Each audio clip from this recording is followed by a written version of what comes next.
বিসমিল্লাহির রহমানির রহিম। ঘাটাল.com-এ আপনাকে স্বাগতম। আমরা আজকে এখানে একত্রিত হয়েছি একটি লাইভ টক শোর আয়োজনে ঘাটাল.com-এর পক্ষ থেকে। আপনারা জানেন যে এটা আমাদের প্রথম লাইভ। আমাদের ঘাটাল.com নামক একটি অনলাইন নিউজ পোর্টাল, এটি 2017 সালের 20 জুন থেকে এটি লাইভ প্রকাশিত হচ্ছে। আজকে 2020 সাল, 3 বছর পূর্তিতে আমরা নতুন সন্নিবেশিত করেছি লাইভ টক শো। এখানে আমরা ব্যবসায়ী থেকে শুরু করে সকল ধরনের লোকজনকে আমরা এখানে সম্পৃক্ত করার চেষ্টা করব। মূলত আমাদের ঘাটাল.com অনলাইন পোর্টালটি ঘাটাল কেন্দ্রিক টাঙ্গাইল জেলার ঢাকা বিভাগের অন্যতম একটি উপজেলা ঘাটাইল উপজেলা। ঘাটাইল উপজেলা থেকে আমরা এটি পরিচালনা করে থাকি এবং সেই পরিচালনার অংশ হিসেবে আমরা আজকে একটি লাইভ টক শোর আয়োজন করেছি, যেটি আমাদের চলমান থাকবে। তো আজকে আমাদের এই লাইভ টক শোতে আমাদের প্রধান অতিথি হিসেবে উপস্থিত আছেন ঘাটাইল উপজেলা স্বাস্থ্য কমপ্লেক্সের মেডিকেল অফিসার রোগ নিয়ন্ত্রণ বিভাগের ডক্টর মুমিনুল হাসান হিমেল। হিমেল ভাই, আপনাকে স্বাগতম ঘাটাল.com এর পক্ষ থেকে। এবং আমাদের সাথে আরো উপস্থিত আছেন ঘাটাল.com অনলাইন পোর্টালের প্রকাশক ও সম্পাদক এস.এম. ইমরুল কায়েস। ইমরুল কায়েস, আপনাকে ঘাটাল.com এর পক্ষ থেকে আপনাকে স্বাগত। ভালো আছেন আপনারা দুজনেই ইনশাআল্লাহ? ধন্যবাদ। তো আমরা আপনারা জানেন যে ঘাটাইল টাঙ্গাইল জেলার ঢাকা বিভাগের ঘাটাইল উপজেলা একটি অন্যতম উপজেলা। 1984 সালে ঘাটাইল উপজেলাটি প্রতিষ্ঠিত হয়। 441.30 বর্গ কিলোমিটারের এই উপজেলায় 411টি গ্রাম রয়েছে এবং 14টি ইউনিয়ন নিয়ে ঘাটাইল উপজেলাটি গঠিত। এখানে আমাদের আজকে এই টক শোর আলোচ্য সূচি হচ্ছে আমাদের এখন বর্তমানে আমরা যে সংকটের মধ্যে দিয়ে যাচ্ছি, এবং শুধু ঘাটাইল নয়, সারা বাংলাদেশ ব্যাপী এবং বিশ্বব্যাপী আমরা যে করোনা নামক যে মহামারী ভাইরাসের সংকটের মধ্যে দিয়ে যাচ্ছি, এই বিষয়ে আমাদের কি করণীয়, আমাদের জনগণের কি করণীয়, এবং আমরা কিভাবে এর হাত থেকে আমাদেরকে আমাকে এবং আমাদের পরিবারকে এবং দেশবাসী এবং ঘাটাইলবাসী এবং সবাইকে রক্ষা করতে পারি, এই বিষয়ে আসলে আমাদের কি করণীয় সেই সম্পর্কে আমরা আলোচনা করার জন্য আমাদের এই টক শোর আয়োজন করেছি। সেক্ষেত্রে আমাদের এই বিষয়ে আমাদেরকে কথা বলার জন্য আমরা চাকরি অতিথি হিসেবে আমন্ত্রণ জানিয়েছি। আপনারা এর আগে পরিচিত হয়েছেন, মেডিকেল অফিসার, ঘাটাইল উপজেলা স্বাস্থ্য কমপ্লেক্সের medical officer doctor Mohammad Muminul Hasan Himel. Himel ভাই আমাদের সম্পর্কে, আমাদের এই করোনা বিষয়ক সম্পর্কে আমাদেরকে তথ্য দিবেন এবং আমাদের কি করণীয় সেই বিষয়ে আমি হিমেল ভাইয়ের কাছ থেকে কোনো কিছু কথা আশা করতেছি। হিমেল ভাই। আসসালামু আলাইকুম, আশা করি সবাই খুব ভালো আছেন। করোনার এক দুর্যোগ সারা পৃথিবীতে চলতেছে, যে এটা এমন একটা দুর্যোগ বা এমন একটা মহামারী যে সারা পৃথিবীকে একদম স্থবির করে দিয়েছে। চীনের উহান প্রদেশে 2019 সালের শেষের দিকে যে ভাইরাসটা আবির্ভাব হয়েছে, তো সেটা পর্যায়ক্রমে পৃথিবীর প্রত্যেকটা প্রান্তে প্রান্তে ছড়িয়ে গিয়েছে। করোনা একটা ভাইরাস, এটাকে এখন বলা হইতেছে কোভিড-19। আমরা জানি এটা এই কোভিড-19 এই নামটা আসছে হলো যে করোনা ভাইরাস, আর এটা 2019 সালে 2019 এটা হলো আবির্ভাব হয়, এই কারণে এটা বলা হয়েছে কোভিড-19। আর পৃথিবীতে অনেক ভাইরাস আছে, তো অন্যান্য ভাইরাসের সাথে এই ভাইরাসের একটা পার্থক্য হলো যে এই ভাইরাসের রোগ ছড়ানোর বা রোগ তৈরি করার ক্ষমতা অনেক বেশি, যে কারণে দেখা এর আগেও আমরা বিভিন্ন রকমের ভাইরাস পেয়েছি, যেমন মার্স ভাইরাস বা আরো বিভিন্ন যে ইনফ্লুয়েঞ্জা টাইপের ভাইরাস পেয়েছি, কিন্তু এই ভাইরাসগুলো এত সারা পৃথিবীতে ছড়ায় নাই। কিন্তু এই কোভিড-19 বলছে যে সারা পৃথিবীতে স্বাস্থ্য সেবায় নিজেদেরকে রাজপুত্র দাবি করে বা মহারাজ দাবি করে এরকম একটা দেশ হলো যুক্তরাষ্ট্র, যে উন্নত বিশ্বের একটা দেশ হলো যে ইউনাইটেড কিংডম, যুক্তরাজ্য আছে, ইতালি, বলছে এরা সবাই যে এই ভাইরাসের কাছে ধরাশায়ী হয়ে গেছে। তো এই ভাইরাসটা যেহেতু এরকম একটা রেসপিরেটরি ট্র্যাক্ট ভাইরাস, মানে এটা হলো যে ভাইরাসটা আমাদের শরীরে যায়, প্রবেশ করে হলো আমাদের নাক দিয়ে। মেইনলি 3টা জোনের কথা বলা হয়। কি জোন? চোখ, নাক এবং মুখ। এবং এটা হলো যে আমাদের ফুসফুসে যায় এবং ফুসফুসে গিয়ে এটা হলো আমাদেরকে যার শরীরে প্রবেশ করে তাকে আক্রান্ত করে। আর এই ভাইরাসটার একটা বড়, মানে এখন আমাদের সারা পৃথিবীতে ছড়ায় গেছে, এর একটা বড় কারণ হলো যে এর রোগ প্রতিরোধ করার ক্ষমতা অনেক বেশি, মানে রোগ তৈরি করার ক্ষমতা অনেক বেশি। আর এটা আমাদের দেশেও আসে। বলছে আমাদের দেশে আমরা মার্চ মাসের শুরুর দিকে সর্বপ্রথম এই রোগটা আমাদের দেশে নির্ণীত হয়। আর এরপরে পর্যায়ক্রমে সারা বাংলাদেশে এখন আমাদের এটা ছড়ায় গেছে। আর যেটা মনে করতেছে যে প্রাথমিকভাবে যেহেতু এই ভাইরাসটা আমাদের দেশে ছিল না, সোর্স ছিল প্রথমে চীন, সেখান থেকে ইউরোপ, আর এরপরে ইউএসএ, এবং সেখান থেকে সারা পৃথিবীতে ছড়ায় গেছে।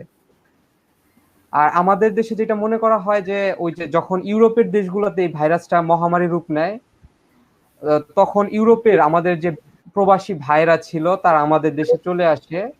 তো তাদের মাধ্যমে ভাইরাসটা আমাদের দেশে, মানে এটা একটা এন্ট্রি ছিল। আর ইউরোপের আগে চীন থেকেও আমাদের দেশে অনেক লোকেরা চলে আসে, বিশেষ করে আমাদের দেশের অনেক স্টুডেন্টরা চীনে পড়ালেখা করে। তো ওই দেশে যখন এটা মহামারী রূপ নেয়, তো তখন অনেকেই আমাদের দেশে যখন ব্যাক করে, আবার ব্যবসা বাণিজ্যের কারণে চীনের সাথে আমাদের দেশের বড় একটা মানে সম্পর্ক রয়ে গেছে। তো এইভাবে আমাদের দেশে ভাইরাসটা আসে। পরবর্তীতে আমাদের দেশে আসলে আমাদের মধ্যে যেটা আছে যে সচেতনতার একটা অভাব আছে। আর সাথে আরেকটা জিনিস যেটা আছে যে আমরা সচেতন কিন্তু মানতে চাই না।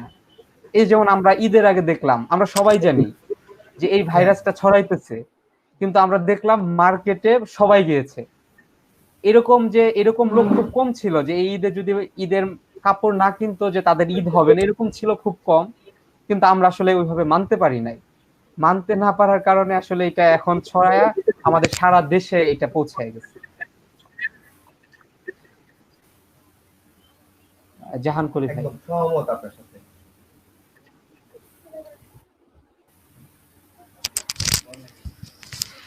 জাহান কলি ভাই, আপনি একটু আনমিউট করে নেন।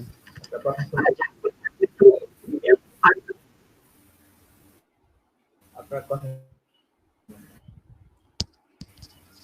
কলি, আপনার কথা শুনি না। হ্যাঁ কলি ভাই, আপনার কথা শোনা যাচ্ছে না।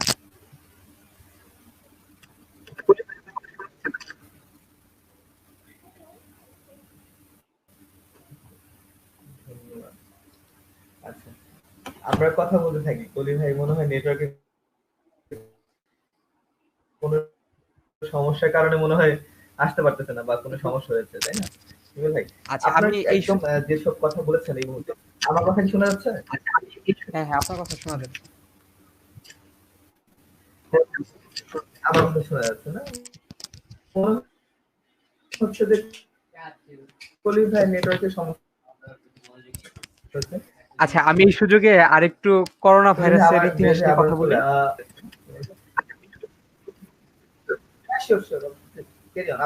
আচ্ছা আচ্ছা, করোনা ভাইরাসের যদি আমরা একটু মানে ব্যাকে পিছনে ফিরে যাই, যেটা দেখা গিয়েছে যে 2019 সালের আগস্ট মাসের শেষ দিক থেকে ডিসেম্বর মাসের শুরুর দিক পর্যন্ত হঠাৎ করে যে উহান প্রদেশের হসপিটালগুলোতে বলছে রোগীর সংখ্যা বেড়ে যায়।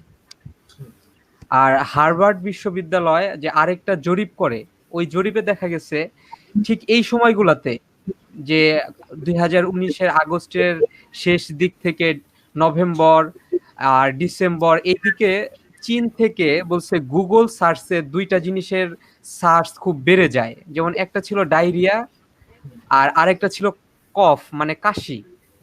বলছে আমরা এটা জানি যে করোনা ভাইরাসের যে আমরা যে লক্ষণগুলো আছে, বলছে এই লক্ষণগুলোর মধ্যে বলছে যে কাশি একটা, গলা ব্যথা আর সাথে ডায়রিয়া বলছে একটা প্রাথমিক লক্ষণগুলোর মধ্যে একটা লক্ষণ। তো এই কারণে বলছে চীন, বলছে অনেকে দাবি করে থাকে বা বিভিন্ন জরিপে এটা আসছে যে চীন একটু পরে তারা এটা স্বীকার করে নিচ্ছে যে তাদের দেশে এই করোনা ভাইরাসের সংক্রমণ ঘটছে। আর বিভিন্ন জনস্বাস্থ্য বিশেষজ্ঞরা যেটা দাবি করেছেন বা আমাদেরকে বলতেছেন যে এই করোনা ভাইরাসটা আগেও পৃথিবীতে ছিল, কিন্তু পরবর্তীতে মিউটেশন হয়েছে।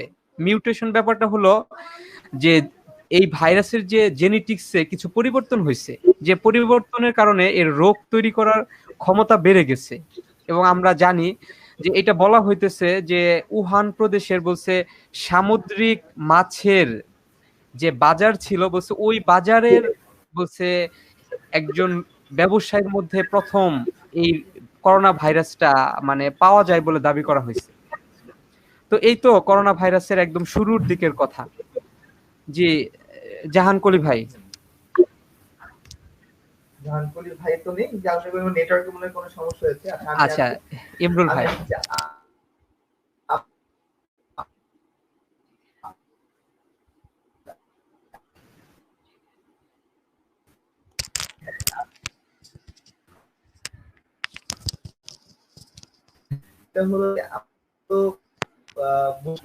মার্চের 8 তারিখ, সেখান থেকে আজকে 107তম দিন, আজকে 107তম দিন চলছে। শুরুতেই এটা প্রকোপটা আসলে আমাদের কন্ট্রোলে থাকার অনেক সুযোগ ছিল যে আমরা এটাকে নিয়ন্ত্রণ করতে পারবো। যাই হোক, আমাদের সার্বিক অব্যবস্থাপনা, আমাদের উদাসীনতা, আমাদের অসচেতনতা, আমাদের মানে আমি বলবো তো এখন বর্তমানে সিচুয়েশন হচ্ছে পৃথিবীর মধ্যে সবচেয়ে বেশি মহামারীর প্রকোপ এলাকা বাংলাদেশ।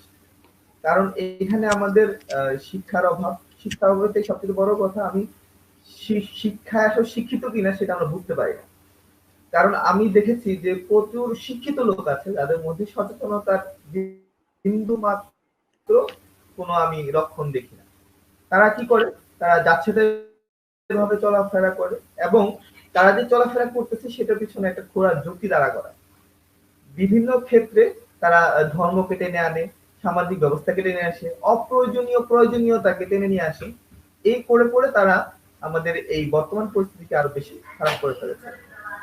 তো আমরা এটার আসলে ইফেকশন কেমন ভাবে পড়েছে সারা বিশ্বে, সেটা যদি আমরা আসলে একটু অনুধাবন করি, একটু চিন্তা ভাবনা করি, তাহলে বুঝতে পারবো যে কি অবস্থায় আমরা আছি। আমরা শুরুর দিকে এটা ইফেকশন আমরা কমাতে পারিনি, আমরা সচেতন হইনি। হয়েছে কি, দিনে দিনে এই জিনিসটা আরো বেড়ে গেছে। বেড়ে যাওয়াতে কি হয়েছে, যখন এটা বাড়ার পরিমাণটা বাড়ছে,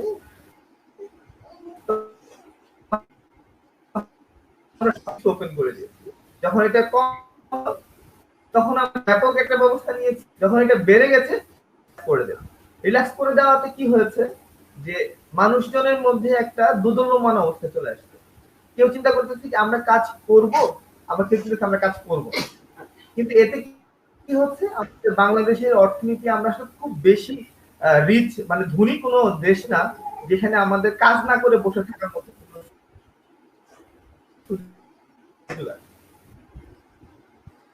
কিন্তু আমরা এমন বিষয়টা হচ্ছে যে আমরা যে কাজ করতে যাবো সেখানে, তাতে কি হচ্ছে যে আমরা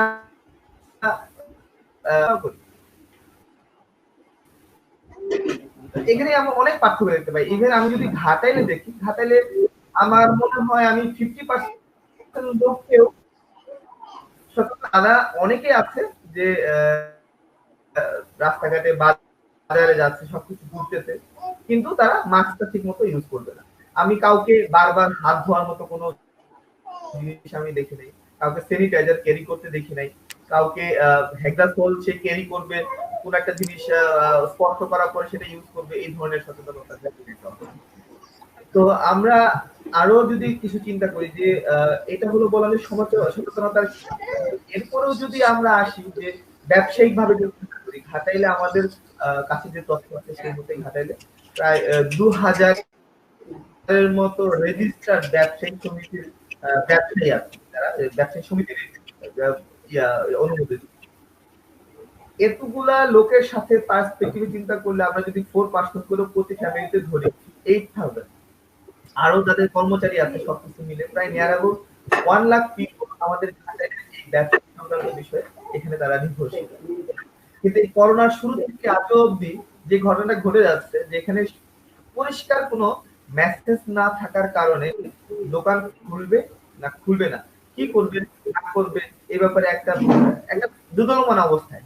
এই জন্য মানুষ মার্কেটে যাবে কি যাবে না, এই নিয়ে মানুষের মধ্যে একটা বিশাল একটা দুদলমান অবস্থা।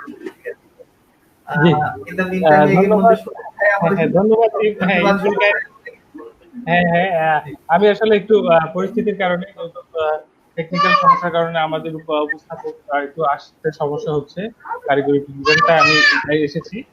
তো এখন আমি কিছুটা জানতে চাইবো হিমেল, ডাক্তার হিমেল আপনার কাছে।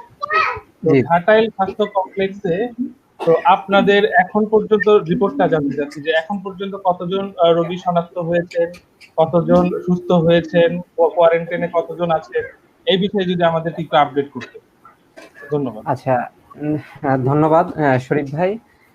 আমি প্রথমে আমার উপজেলা স্বাস্থ্য কমপ্লেক্সের আমাদের সম্মানিত ইউচিপকো ডাক্তার সাইফুর রহমান স্যারের পক্ষ থেকে সবাইকে স্বাগতম জানাচ্ছি।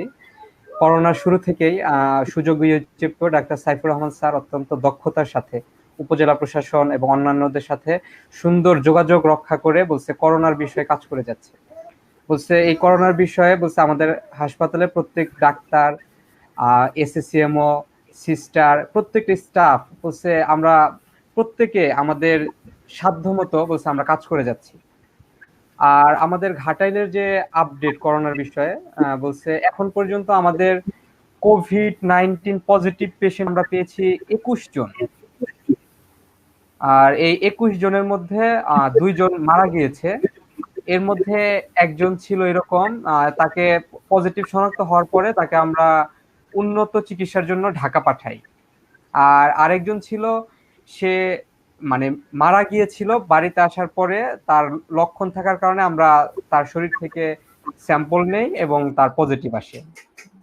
তো 2 জন মারা গিয়েছে আর 7 জন সুস্থ আছে, মানে সরি সুস্থ হয়েছে, যাদেরকে আমরা বলেছি সে তারা করোনা আক্রান্ত হওয়ার পরে এখন সুস্থ।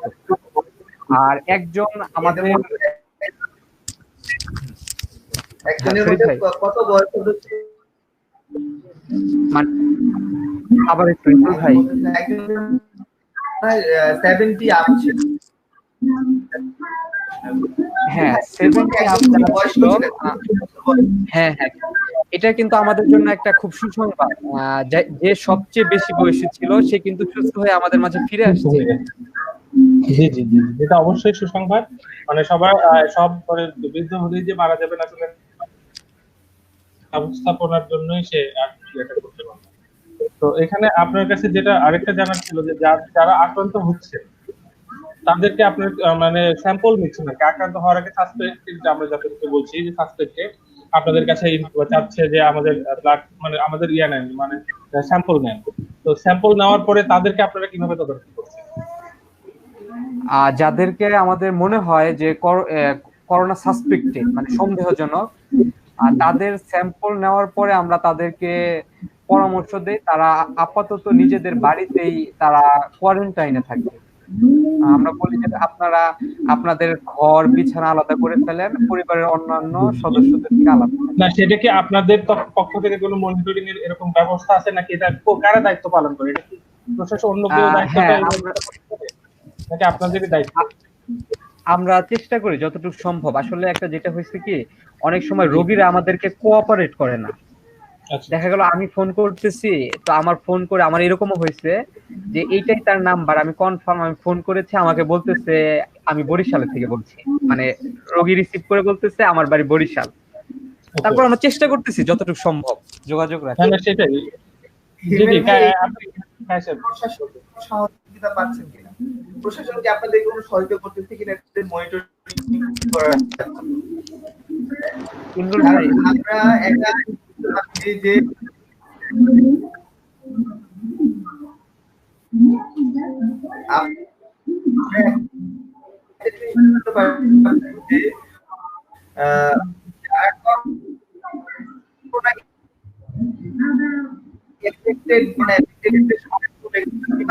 আপনার এখানে আমি ব্যবস্থাপনা শরীফ ভাইয়ের নয় দাস আপনার আমি আসলে ব্যাকগ্রাউন্ডে শুনতে নয় পারতেছি না। শরীফ ভাই, আপনার ব্যাকগ্রাউন্ড থেকে নয়েজ আসছে।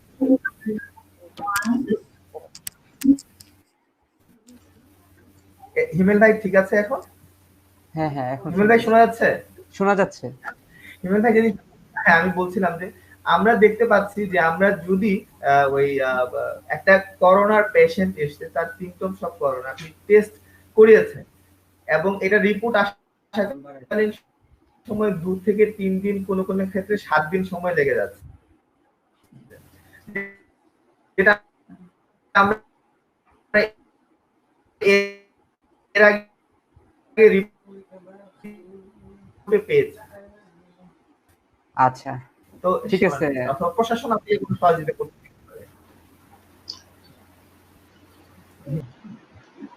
যে হিমেল ভাই, আপনি মনে হয় বুঝতে পেরেছেন আমাদের গাইজ ভাইয়ের কথা, যে আপনাকে বলা হচ্ছে যে আপনাদেরকে প্রশাসন কিভাবে সহযোগিতা করছে, অথবা স্যাম্পল কালেক্ট করার পরে যে একটা সময় লাগছে, কেন লাগছে, বা এই সময়ের মধ্যে তো একটা দুর্ঘটনা ঘটতে পারে, সেক্ষেত্রে আপনারা কি ব্যবস্থা নিচ্ছেন, এই বিষয়ে আপনার কাছে একটু জানতে চাই। আচ্ছা, প্রথমে বলতেছি প্রশাসনের সহযোগিতার ব্যাপারটা।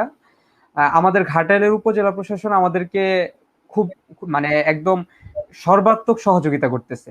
আমাদের যখন যেখানে সহযোগিতার দরকার বলছে, আমাদের ঘাটাইলের যে বর্তমানে মানে সুযোগ্য ইউনো মহোদয় আছেন বলছে আমাদেরকে সাহায্য করতেছে।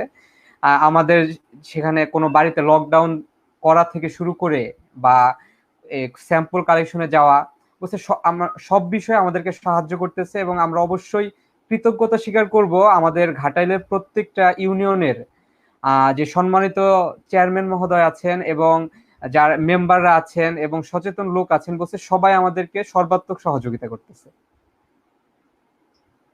শরীফ ভাই, ধন্যবাদ।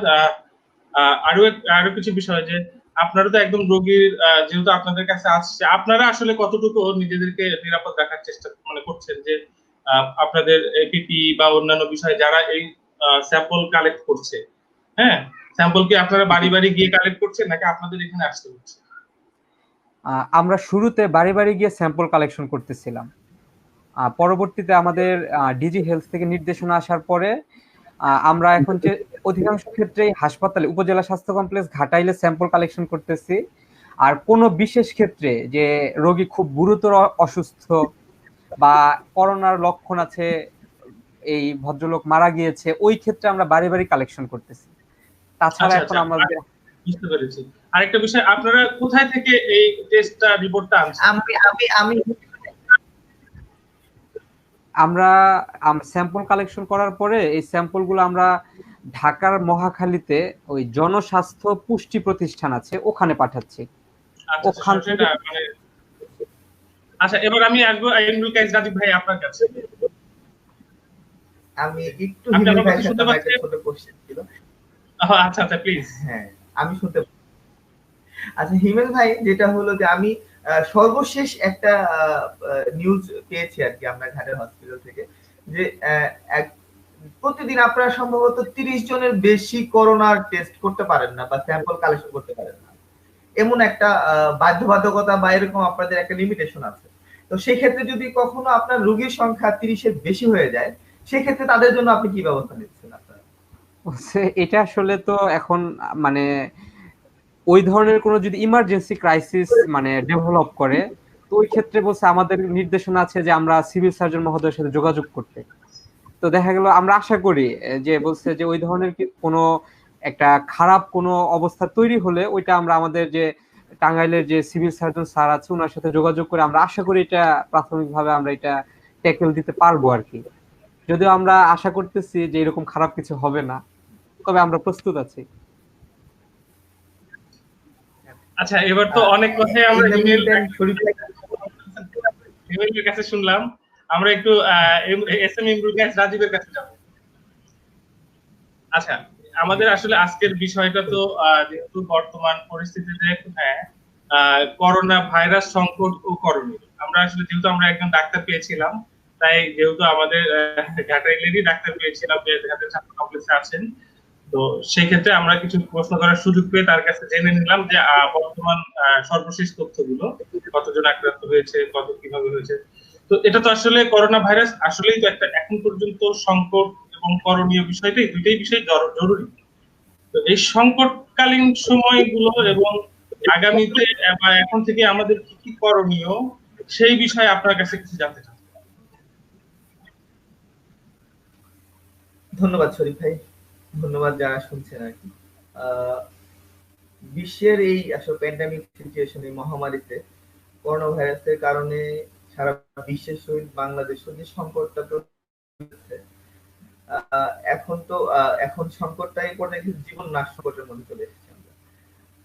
খুব ভালো একজন, খুব বিশিষ্ট একজন ব্যক্তি, যদিও ভারতীয়, উনি বলেছেন এই বছরটা এমন একটা সময় যাচ্ছে এখানে আসলে আপনারা কোথাও লাভ ক্ষতি দেখবেন না, আপনি বেঁচে আছেন, এটা সবচেয়ে বড় প্রফিটেবল একটা জিনিস।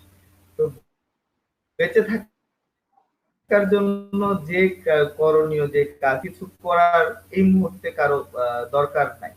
আমরা অনেক ক্ষেত্রেই দেখা গেল যে খুব ক্ষুদ্র কিছু কাজের জন্য অনেক বড় স্যাক্রিফাইস করতে চলে যায়। যেমন অনেক এই যে সিচুয়েশনে স্বাস্থ্য বিভাগে, আমাদের দেশের স্বাস্থ্য বিভাগ বিশ্ব স্বাস্থ্য সংস্থার কর্তৃক অনেক নির্দেশনা আছে। সেই নির্দেশনাগুলোর মধ্যে আপনি যেভাবে চলতে বলা হয়েছে সেভাবেই আমাদেরকে চলতে হবে। সরকারের নির্দেশনার বাইরে কোনো নির্দেশনাই আসলে মানা যাবে না। আপনার নিজের থেকে তৈরি কোনো সিদ্ধান্ত যাবেন, সেক্ষেত্রে কি হবে? সেক্ষেত্রে আপনি তো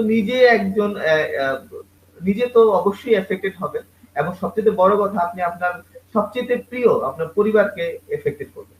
তো এই মুহূর্তে স্বাস্থ্য বিভাগের নির্দেশনা, সামাজিক দূরত্ব বজায় রাখা, খুব দ্রুত প্রতি 20 মিনিট অন্তর অন্তর অবশ্যই হাত ধোয়া অথবা হাত স্যানিটাইজার দিয়ে ভাইরাস নির্মূল করা, হাঁচি কাশি থেকে দূরে থাকা, অবশ্যই বাহিরে গেলে মাস্ক পরা, ক্ষেত্র বিশেষে যদি এমন কোথাও যেতে হয় যেখানে অনেক কিছু, যেমন আমরা বাজারে যাই, সবজির দোকানে যাই, সব মলে যাই, সেই ক্ষেত্রে অবশ্যই গ্লাভস ইউজ, যাতে আমি কোনোভাবে এফেক্টেড না হই, এবং সেই গ্লাভস এবং মাস্ক একটা ডিসপোজেবল করা, যাতে কোনোভাবেই ওটা থেকে অন্য কেউ এফেক্টেড না হয়। এটা হলো আমাদের একমাত্র এই মুহূর্তে করণীয়। এবং আরো যে বিষয়গুলো আছে, যারা সামর্থ্যবান আছেন, যারা, আমি সামর্থ্যবান বলবো না, যাদের একটু সামর্থ্য কম আছে, তাদেরকে আসলে মানবিকতার দিক থেকে তাদেরকে সাহায্য করতে হবে, তাদের কাছে এগিয়ে যেতে হবে, তাদের প্রয়োজন শুনতে হবে, প্রয়োজনকে মেটানোর চেষ্টা করতে হবে, তারা নিজেরাই সাহায্য করে থাকে। আসলে এরকম একটা বিষয় না যে কেউ একজন ব্যবস্থা করে দেবে, তাদেরকে সেই ব্যবস্থাপনার মধ্যে যুক্ত হতে হবে, তা না। নিজেরাও নিজেদের মধ্যে থেকে তার নিকটতম লোক কেউ যদি সাহায্য করে, তাহলে আমরা এই সংকটময় পরিস্থিতিতে অন্তত আমরা খাদ্য অভাবে, প্রয়োজনীয় জিনিসের অভাবে আমরা নিরাশ হব না। তারপরে আরো কিছু আছে আমাদের ঘাটালে, আমরা জানি যে আমাদের ঘাটালে বেশ কিছু স্বেচ্ছাসেবী সংগঠন আছে, খুব ভালো কাজ করছে, যেমন ঘাটালের কথা, নান্দনিক, ঘাটাল, হৃদয়ে ঘাটাল, এমন অনেক বিভিন্ন বিভিন্ন নামে আছে, ভিন্ন ভিন্ন নামে। তো আমি চাইবো, যদি কারো ইচ্ছা থাকে, যদি এই সংকটকালীন মুহূর্তে কাউকে মানবতা সহযোগিতা করার জন্য, আপনি তাদের মাধ্যমে করতে পারেন, কিংবা যদি আপনি কখনো চান, ঘাটাল.com এর নিজস্ব ব্যবস্থাপনার মাধ্যমেও আপনারা সাহায্য করতে পারেন, যেটা আমরা করে থাকি। কিন্তু আমরা আসলে এই ধরনের কোন নিউজ আমাদের জন্য করি না, কারণ প্রচারণার বিপক্ষে, আমরা কাজের পক্ষে। তো আমরা অনেকেই দেখেছি যে আমরা যদি কখনো কিছু করি, রাজীব ভাই, আমি একটু আপনাকে ইন্টারাপ্ট করছি। আপনার কাছ থেকে, যেহেতু আপনি এই পত্রিকার প্রকাশক, হ্যাঁ, তো আপনি হঠাৎ করে এই লাইভ প্রোগ্রাম করার চিন্তা ভাবনা কিভাবে আসলো, এবং মানে কেন করছেন, উদ্দেশ্যটা কি আপনার, যে কোনো কারণ আছে কিনা? তো এতদিন তো আপনি করেননি, যে এই সময় কেন, করোনাকালীন সময় কেন? আমরা আসলে যেটা চাচ্ছি যে আমরা ঘাটাল.com আমাদের যদিও আমাদের সম্পাদক সাহেব আসলে স্ক্রিনে নাই, উনি আসতে পারেন না টেকনিক্যাল সমস্যার কারণে, আমি একটু আসলে ক্যারি করতে চাই। ঘাটাল.com আমাদের আসলে এটা 3 বছর পূর্তি হয়ে গেছে। এটা 20 জুন আমাদের 3 বছর পূর্তি হয়েছে। তো বিভিন্ন এই প্যান্ডামিক সিচুয়েশনের কারণে আমরা আসলে কোনো অনুষ্ঠান করতে পারিনি। কিন্তু আমরা চেয়েছিলাম যে আমাদের মেসেজ না, সচেতনতামূলক তথ্যগুলো যাতে ঘাটালবাসী খুব সহজেই পেতে পারে, সেজন্যই আমরা এই ধরনের লাইভ টক শোতে আসা, যে বিভিন্ন ঘাটালের বিভিন্ন অসঙ্গতি, দেশের অসঙ্গতি বা করণীয় কিভাবে আমরা ভালো কাজ করতে পারবো সেই অনুযায়ী আমরা কাজ করার জন্য এই লাইভ টক শোতে আসা। যেমন এখনকার বর্তমান পরিস্থিতিতে আমরা চিন্তা করলাম যে ডক্টর হিমেল উনি একজন বিশিষ্ট ব্যক্তি এবং আমাদের ঘাটালের জন্য উনি একজন ভাইটাল লোক। কারণ করোনার যে চিকিৎসার যে বিভাগটা আমাদের হসপিটালে আছে সেই বিভাগে উনি দায়িত্বে আছেন।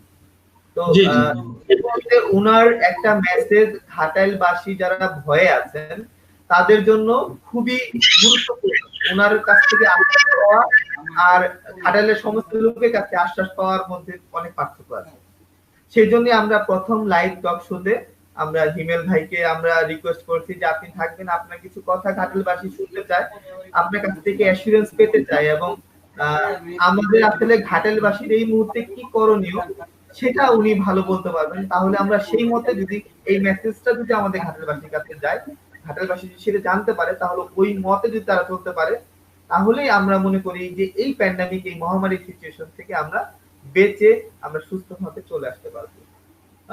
আরো বিষয় যেটা আছে যে এই মুহূর্তে কোনো একজনের মেসেজ ঘাটাল.com এর মাধ্যমে যদি আমরা পৌঁছাতে চাই, সেটা প্রশাসনের মেসেজ হতে পারে, জনপ্রতিনিধিদের মেসেজ হতে পারে, গুরুত্বপূর্ণ কোনো মেসেজ হতে পারে, যেটা আলোচনা করা বিষয়, জানানোর বিষয়, সেই বিষয়ের জন্য আমরা এই প্ল্যাটফর্মটা ইউজ করছি, যাতে আমরা এটাই আমরা আরো ভালোভাবে মানুষের দরবারে পৌঁছাতে পারি। এতটুকুই উদ্দেশ্য। এর মধ্যে কোনো ধরনের দেনা পাওনা বা এই ধরনের কোনো ইস্যু নাই, শুধুমাত্র ঘাটালবাসীদের জন্যই এই অনেক কাজটা করা। ভালো। হ্যাঁ জি, জনাব ইমরুল গাইস, এটা অনেক সাধুবাদ। আসলে এরকম একটা ভালো প্রোগ্রাম আপনারা করছেন, বা ঘাটাইল.com থেকে করছি। হ্যাঁ, তো বিষয়টা হলো যে আপনার মেসেজটা সবার মধ্যে এটা আসা উচিত যে যার যার জায়গা থেকে এই সময় করণীয় যেখানে যতটুকু থেকে, আপনি যেমন ঢাকা থেকে আছেন, ঘাটাইল থেকে আপনার প্রতিনিধিরা আছে, আপনারা একসঙ্গে বিভিন্ন সংবাদ দিয়ে সবসময় সহযোগিতা করছেন। পাশাপাশি এখন আপনারা একটা প্রোগ্রাম এখানে অ্যারেঞ্জ করা হয়েছে, যেটা থেকে আপনারা লাইভ ভিডিও করে সরাসরি বার্তা দিতে পারছেন, যেটা মানুষ পড়তে হচ্ছে না, শুনলেই পাচ্ছে, দেখতে পাচ্ছে, সেটা মানুষের আরো জনপ্রিয়তার মাধ্যমে চলে যাচ্ছে। এটা সাধুবাদ, এবং এটা তো সারা পৃথিবীতেই দেখবে আশা করি। তো আমি আবার ডাক্তার মমিনুল হাসান হিমেল আপনার কাছে আসবো। জি শরীফ ভাই, এই তো বিষয় হলো যে এই করোনাকালীন যেটা আমরা বলছি যে নানান রকম সমস্যা, পাশাপাশি সেটা ভয় পাওয়া যাবে না। হ্যাঁ, এবং ভয় না পেতে হলে আমাকে কোন ব্যবস্থাপনা বেশি রাখতে হবে, আমাকে কি মানে কি করলে, আমাকে কি সবসময় পিপিই পরে থাকতে হবে, নাকি আমার মিনিমাম অ্যাটলিস্ট মাস্ক পরে থাকলেই চলবে, নাকি আমার মাস্ক পরতে হবে, সবই করতে হবে? যদি একটু দর্শকদের উদ্দেশ্যে বলতেন। আচ্ছা ধন্যবাদ শরীফ সরকার ভাই, এবং ধন্যবাদ সবাইকে। আসলে এই সময়ে করোনার যে ব্যাপারটা, এখানে একটা ইস্যু আসতেছে যে আমরা এটা নিয়ে কি আতঙ্কিত হব কি আতঙ্কিত হব না, বা কি করলে আমি সুরক্ষিত থাকব। প্রথম কথা হলো যে এখানে করোনা নিয়ে আতঙ্কিত না হয়ে আমাদেরকে সচেতন হতে হবে। এই সচেতনতা কি রকম, যে করোনাটা বলছে এটা যদি আমরা মিনিমাম একটা ডিস্টেন্স মেনটেন করি, বলছে এটা ছড়ানোর সম্ভাবনা কমে যায়। যেমন বলছে 3 ফুট দূরে থাকা। আর এটা বলতেছে বিশেষজ্ঞরা, যে বলছে কেউ যদি 6 ফুট দূরে থাকে তাহলে সে নিশ্চিত যে মোটামুটি যে একজন অসুস্থ রোগী থেকে আরেকজন যে সুস্থ সে যদি মিনিমাম 3 ফুট দূরে থাকবে। আর যদি 6 ফুট দূরে থাকে তাহলে এটার মানে আশঙ্কা নাই আক্রান্ত হবে। আর আরেকটা কথা আসছে পিপি পরে থাকা, এবং মাস্ক পরে থাকা। জি। পিপি পরে থাকার ব্যাপারে যে জিনিসটা বলতেছি, পিপি আসলে যেটা হলো পার্সোনাল প্রোটেক্টিভ ইকুইপমেন্ট। এটা আসলে সবার পরে থাকার দরকার নাই, সবসময় পরে থাকার দরকার নাই। আর আরেকটা যে বিষয় যে পিপিটা কিন্তু এটা আসলে সিঙ্গেল টাইম ইউজ করার জন্য। আমাদের দেশে আমরা দেখি অনেকে হুন্ডা চালাইতেছে পিপি পরে, অনেকে এক পিপি বারবার পড়তেছে, কিন্তু দেখা গেছে যে একজন একটা পিপি পরলো, তার শরীরে ভাইরাসটা ওই জামায় লাগলো, তো এটা যখন খুলবে দেখা গেল ওই ভাইরাসটা তখন তার হাতে লাগবে। আর স্বাভাবিকভাবে দেখা গেছে আমাদের হাতটা মুখে, নাকে, চোখে চলে যায়। দেখা গেল যে ওই লোকটা হয়তো বা পিপি না পড়লে হয়তো বা আক্রান্ত নাও হইলে হইতে পারতো, কিন্তু পিপি পরার পরে সে সঠিকভাবে না খোলার কারণে এবং বারবার পরার কারণে আক্রান্ত হইতেছে। অবশ্যই বাইরে গেলে তাকে পিপি পরা উচিত। সেই ক্ষেত্রেও সেটাকে কিভাবে সেটা পরিধান করবে এবং কিভাবে সেটা মানে সেটা পরিহার করবে, মানে খুলবেন ও কিভাবে এটা পরিষ্কার করবেন, সেই বিষয়টা তাকে অবশ্যই ভালোভাবে জেনে রাখা উচিত। এটা না হলে হ্যাঁ হ্যাঁ, আমাদের মাঝে আমাদের সঞ্চালক সাহেব আবার চলে এসেছেন। সঞ্চালক সাহেব, আপনি আপনার পরবর্তী বিষয়গুলো আপনি কথা বলেন। আমি একটু মাঝখানে একটু বলি হিমেল ভাই। এখানে আমাদের অলরেডি দুটো কোশ্চেন এসেছে আমাদের প্যানেলে। একজন হলো গিয়ে জনাব মোহাম্মদ আলমগীর সাহেব। উনি আপনার কাছে জানতে চেয়েছেন যে আমাদের ঘাটের হাসপাতালে কি করোনার ওষুধ আছে? কারিগরি ত্রুটির জন্য আচ্ছা, ধন্যবাদ। আসলে করোনা একটা ভাইরাস, একটু খেয়াল করলে বোঝা যাবে যে এর এগেইনস্টে একদম স্পেসিফিক নির্দিষ্ট কোনো ওষুধ বিশ্ব স্বাস্থ্য সংস্থা বা মানে কোনো দেশ থেকে একদম বলা হয় না যে এইটাই এটার চিকিৎসা। আমার কথাটা কি বুঝতে পারছেন? এখন যে চিকিৎসাগুলো চলতেছে এটা আসলে সাপোর্টিভ চিকিৎসা। আর কিছু গুজব চলতেছে, যেমন আমি একটু যোগ করি, যেমন আইভারমেকটিন বা আইভেরার ব্যাপারে কিছু গুজব চলতেছে। এটার আসলে কোনো মানে এখন এটা জাস্ট ট্রায়াল চলতেছে।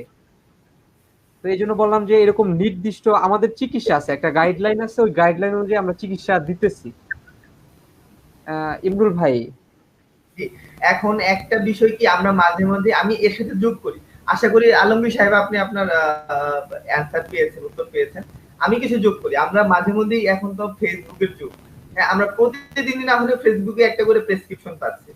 এবং সেদিনও পেলাম, সেদিন আমার এক কলিগ আমাকে বলতেছে যে ঢাকাতে, আমি ঘাটাল গিয়েছিলাম একটা কাজে, তো আমার কলিগ আমাকে বলতেছে যে তার আসার সময় আপনি এই কিছু ওষুধ নিয়ে এসেন। কেন কিছু ওষুধ আনতে হবে কেন? স্যার এই ওষুধগুলা ঢাকাতে পাওয়া যাচ্ছে না, শেষ হয়ে গেছে, ঢাকা কোনো ফার্মেসি ওষুধগুলা দিচ্ছে না।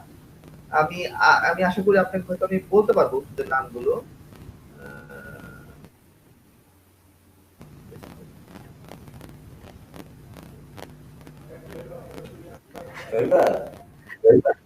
আমি ইমরুল ভাইকে সাহায্য করি, নাম বলুন। যেমন ডক্সিক্যাপ, ডক্সিক্যাপ একটা ওষুধ ছিল, আর অ্যান্টিহিস্টামিন, তার অ্যামোক্সিসিলিন। আসলে এগুলা কি কোনো কাজে আসে কিনা? এগুলো আসলে কোনো কাজে আসে না, কিন্তু যেটা ক্ষতি হচ্ছে যে আমাদের ড্রাগ রেজিস্ট্যান্স তৈরি হইতেছে, অকারণে অ্যান্টিবায়োটিক খাইতেছি, পরবর্তীতে অসুস্থ হলে এই অ্যান্টিবায়োটিক গুলো কাজ করবে না। ধন্যবাদ হিমেন ভাই। কারণ আমরা আসলে সবসময় বলি আর কি সবাইকে, দয়া করে ডাক্তারের পরামর্শ ছাড়া কেউ কোনো ওষুধ খাবেন না। সেটা যে কোনো প্রয়োজনীয় হোক, যে কোনো সময়ের দরকার হোক, অবশ্যই একজন মেডিকেল পরামর্শ অনুযায়ী ওষুধ খাবেন। অ্যান্টিবায়োটিক তো খাবেনই না, যেমন পেটে ব্যথা হলে মেট্রোনিডাজল, এটাও খাওয়ার দরকার নাই। অন্তত ফার্মেসি কোনো লোকের কাছে কোনো কিছু শুনে খাবেন না, এটা আমার করজোরে অনুরোধ সবার কাছে। আর হিমেল ভাই আরেকটা কোশ্চেন এসেছে আপনার কাছে, এটা বলছেন এসকে আলিম ঘাটাইল থেকেই। উনি একটা জিনিস জানতে চাচ্ছেন, এটা আপনার প্রশাসনিক বিষয়। এ পর্যন্ত ঘাটাইলে কতজনের করোনা পরীক্ষা করা হয়েছে, এবং সকলকে কি সরকারি উদ্যোগে পরীক্ষা করা হয় নাকি আগে করা হয় না অসুখ হওয়ার পরে করা হয়? এই টাইপের একটা কোশ্চেন করেছে। তো আমি একটু কতজনকে করা হয়েছে পরীক্ষা। আমরা জানি অলরেডি 21 জন এফেক্টেড, মানে কতজনকে করা হয়েছে এবং সবাইকেই সরকারি উদ্যোগে করা হয়েছে? হ্যাঁ, প্রথম প্রশ্নের জবাব হলো আমরা এখন পর্যন্ত 520 জন, মানে 520টি স্যাম্পল কালেকশন করেছি। এটা হলো প্রথম প্রশ্নের উত্তর। আর দ্বিতীয় প্রশ্নের উত্তর হলো যে সবকিছু মানে সরকারি ব্যবস্থাপনাতেই, মানে এখানে রোগীদের কোনো আর্থিক লেনদেনের কোনো বিষয় নাই, সরকারি খরচেই। আমি আমি আরেকটা কোশ্চেন আপনাকে অ্যাড করতে চাই। কিছু কিছু ক্ষেত্রে কিছু কিছু রিউমার আসছে, আপনারা কি ঘাটাইলে তো হসপিটালের বাইরেও মানে হসপিটালের বাহিরেও বেশ কিছু ক্লিনিক রয়েছে, ওখানেও তো বেশ কিছু রোগী যাচ্ছে যাদের সিমটম হলো করোনা। এবং আমি গত কিছুদিন আগে আমি আসলে অথেন্টিক নিউজ না হলে আমি শুধু রিউমারের কথা বলি, যে আমার এক পরিচিত লোক, পরিচিত একটা ছেলে, তার ঠান্ডা জ্বর সর্দি এগুলো হয়েছে, হওয়ার কারণে সে গিয়েছে ঘাটালের, নাম বলবো না, এটা লাইভে যেহেতু আছে, ওখানে গিয়েছে, যাওয়ার পরে তার টেস্ট করে দিয়েছে, বলছে যে তোমার করোনার টেস্ট হয়ে গেছে, তুমি নেগেটিভ। এটা কি কোনোভাবে সম্ভব যে ঘাটাইলের কোথাও কোনো ক্লিনিকে করোনার টেস্ট করা সম্ভব? এটা আসলে ঘাটাল না, টাঙ্গাইলেও পসিবল না। ওই আমি একটু যোগ করতেছি বোঝানোর জন্য। এই যে এই ইগুলো মানে এই টেস্ট গুলো যেখানে করা হয় ওখানে বলছে ওইটা ওই ল্যাবটা বায়োসেফটি লেভেল 3 ক্যাটাগরির হইতে হয়। মানে এত নিরাপত্তা লাগে ওই ইটাতে, মানে চেম্বারটাতে যেখানে এই ভাইরাসটার পরীক্ষা করা হবে। তো এই ধরনের কোন ল্যাব বলছে ঘাটাল টাঙ্গাইলে নাই। করোনা শুরু হওয়ার আগে ময়মনসিংহ ছিল না, এখন ময়মনসিংহতে টেস্ট হচ্ছে। তো এই জন্য এটার কোনো সম্ভাবনা নাই, ঘাটাইলে তো টাঙ্গাইলেও সম্ভাবনা নাই এখনো। ময়মনসিংহ মেডিকেলের গত 4 দিন আগে নিউজ যে ওরা ল্যাবের কিছু প্রবলেমের কারণে ওটা অনির্দিষ্টকালের জন্য বন্ধ রেখেছে। এখন আবার শুরু হয়েছে কিনা আমাদের সম্পাদক সাহেব নিউজ আছে কিনা উনি বলতে পারবেন। আচ্ছা কলি ভাই, আপনি তো এসেছেন না? ময়মনসিংহ মেডিকেলে কি এটা না না টেস্ট হচ্ছে না, না না না শুরু হয়নি। 4 দিন আগে বন্ধ হয়ে গেছে, ওখানে আর নতুন করে আর প্রোগ্রাম শুরু হচ্ছে না। আচ্ছা হিমেল ভাইয়ের কাছে আরেকটা বিষয় আমার এটা মানে কিউরিওসিটি থেকে বলতেছি, যে একটা করোনা টেস্ট করাতে আসলে সরকারের কি পরিমাণ খরচ হচ্ছে বা এটা কেমন খরচ হচ্ছে প্রতিটা আনুমানিক, বা এরকম কোনো বলা যায় যে এরকম টাকা খরচ হচ্ছে?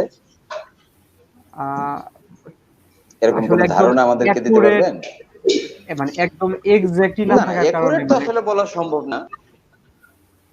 আমরা যেটা শুধু ইসের ব্যাপারটা বলছি, মানে যে পুরো জাস্ট আমাদের কিট থেকে শুরু করে পরীক্ষা হওয়া পর্যন্ত আমি যেটা শুনছি মানে 3,500 টাকা, কিন্তু টোটাল কস্ট আরো অনেক বেশি, কারণ এটার ক্যারি করা, পরীক্ষা করা, রিপোর্ট দেওয়া আরো বেড়ে যায়।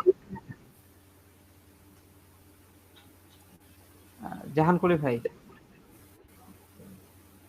কলি ভাইয়ের মনে হয় আজকে একটু খুব টেকনিক্যাল প্রবলেম বেশি যাচ্ছে।